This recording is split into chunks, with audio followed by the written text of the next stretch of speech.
நாம் அரசியலுக்கு வந்ததிலிருந்தே நம்மளை பற்றி நிறையா சில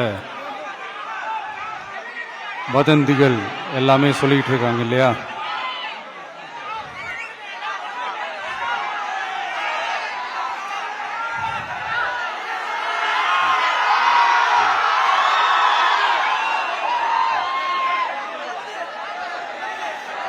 ஒரு சின்ன விஷயம் நான் சொல்லிட்டு போயிடுறேன், கொஞ்சம் சைலண்டாக இருங்க ப்ளீஸ்.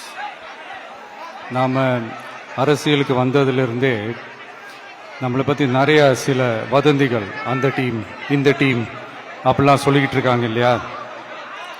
ஆனால் இவர் எந்த டீமும் கிடையாது, மக்களுடைய டீம், பீப்புள்ஸ் டீம் அப்படின்னு எல்லாருக்கும் தெரிஞ்சதுக்கப்புறம் வேற என்ன அவதூறு பரப்பலாம் இவர் மேல அப்படின்ட்டு ட்ரை பண்ணி எல்லாமே அவங்களுக்கு ஒர்க் அவுட் ஆகல. ஸோ கடைசியில் என்னதான் இந்த விஜயை பண்ணலாம் அப்படின்னு நினைக்கும் போது தான் இந்த கூட்டணி அந்த கூட்டணி அந்த கூட்டணிலாம் சேர போறாரு அப்படின்ட்டு ஒரு பொய்யான ஒரு பிரச்சாரத்தை பண்ணிக்கிட்டு இருந்தாங்க. இந்த நியூஸ் எல்லாம் கேட்டு நீங்கள் கொஞ்சம் கன்ஃபியூஸ் ஆயிருப்பீங்க. அதனால் இங்கே மறுபடியும் ஓப்பனாக தெளிவாக ஒரு விஷயத்தை நான் சொல்கிறேன். நாங்கள் எப்பவுமே மதச்சார்பற்ற கொள்கைன்றதில், அந்த ஸ்டாண்ட்லேயோ, மதச்சார்பற்ற சமூக நீதி என்ற அந்த நிலைப்பாட்டிலேயோ எப்பவுமே சமரசம் வச்சுக்கவே மாட்டோம்.